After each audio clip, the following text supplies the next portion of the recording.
Shalom, puji Tuhan, Bapak Ibu, saudara yang dikasihi Tuhan. Renungan firman Tuhan hari ini berjudul upgrade.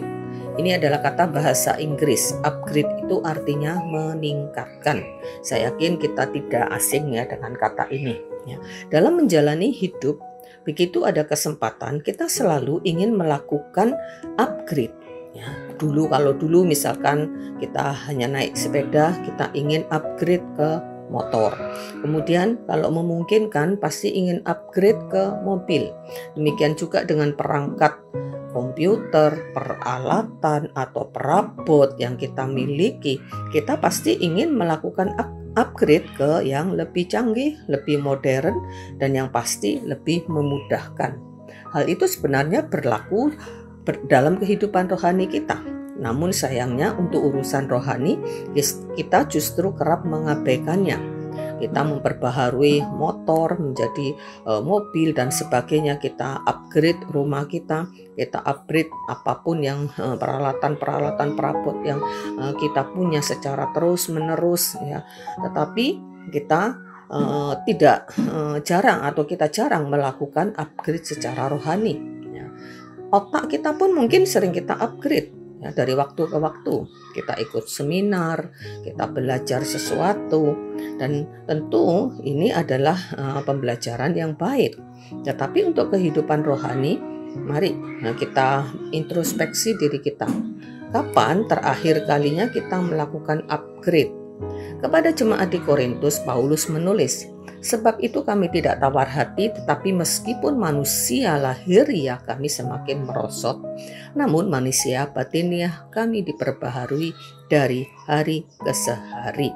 Di sini Rasul Paulus menyatakan, manusia lahiriah ya, itu akan merosot. Ya. Sekalipun di-upgrade bagaimanapun ya, orang mengusahakan untuk tetap sehat, tapi tidak bisa dipungkiri bahwa usia itu akan mempengaruhi manusia lahiriah kita, akan semakin merosot. Tidak mungkin orang yang berusia 80-90 tahun dia akan bisa sekuat, setegar, segagah ya, orang yang masih berusia 20-30 tahun, merosot dari hari ke hari. Namun Rasul Paulus menyatakan bahwa manusia batiniahnya justru dibaharui dari ke hari, ya, makin mengalami upgrade setiap harinya. Dan Rasul Paulus menyatakan upgrade manusia batiniahnya itu adalah dari hari ke hari. Nah, bagaimana cara kita melakukan upgrade manusia batiniah kita? Dengan memiliki persekutuan dengan Kristus melalui doa, firman Tuhan, dan tuntunan Roh Kudus. Dan hal ini harus kita lakukan setiap hari dan perbaharui itu terus-menerus. Karena ada banyak hal dalam kehidupan rohani kita yang perlu terus di-upgrade. Pemahaman kita akan kebenaran firman, kepercayaan atau iman kita, dan yang sangat penting adalah karakter kita yang harus terus-menerus mengalami upgrade. Jika kita melakukannya terus-menerus, maka makin hari pikiran, perkataan, perbuatan, karakter kita akan menuju kepada keserupaan dengan Kristus. Untuk itu dibutuhkan usaha, pengorbanan, komitmen, dan ketekunan. Dan kita tidak akan bisa melakukannya sendiri. Allah tahu itu. Karena itu dia memberikan Roh Kudus, Roh penolong, Roh penghibur, penuntun yang akan memampukan kita menjalani semua proses upgrading yang tidak semudah itu. Karena itu mari Bapak Ibu Saudara yang dikasihi Tuhan, Kristus sudah membayar harga yang sangat mahal untuk menjadikan kita manusia-manusia baru, mengembalikan hakikat kita sebagai gambar dan rupa Allah. Ada sangat banyak tantangan dan godaan dan keinginan daging yang sangat mudah membuat kita gagal jika kita tidak memberi diri dipimpin Roh Kudus.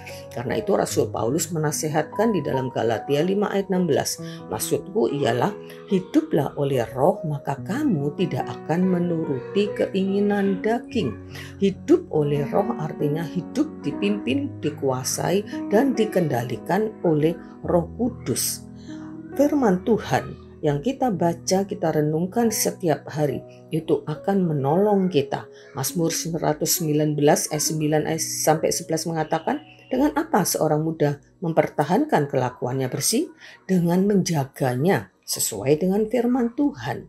Ayat 11, dalam hati aku menyimpan janjimu supaya aku jangan berdosa terhadap Engkau. Jadi firman Tuhan atau Alkitab bukan sekedar buku bacaan, bukan sekedar buku sejarah, tetapi benar-benar firman Allah yang punya kuasa untuk mendidik, membentuk, bahkan memperbaiki. Sebagai ayat penutup kita baca 2 Timotius 3 ayat 16-17, ayat yang tidak asing bagi kita. Segala tulisan yang diilhamkan Allah memang bermanfaat untuk mengajar, untuk menyatakan kesalahan, untuk memperbaiki kelakuan, dan untuk mendidik orang dalam kebenaran. Dengan demikian setiap manusia kepunyaan Allah diperlengkapi untuk setiap perbuatan baik. Jadi mari kita terus mengupgrade kehidupan rohani kita menuju keserupaan dengan Kristus. Amin. Puji Tuhan. Mari kita berdoa. Terima kasih Tuhan buat karya-Mu untuk menjadikan kami manusia-manusia baru yang akan terus mengalami pembaruan demi pembaharuan untuk menuju keserupaan dengan Kristus. Kami terbatas, kami seringkali lemah, kami seringkali gagal. Tapi kami percaya Kau memberikan kepada kami roh penolong, roh penuntun, roh yang memberikan kepada kami kemampuan untuk kami melakukan semuanya. Terpujilah nama-Mu Tuhan, kami mengucap syukur dalam nama Yesus kami berdoa. Amin. Puji Tuhan, Tuhan memberkati.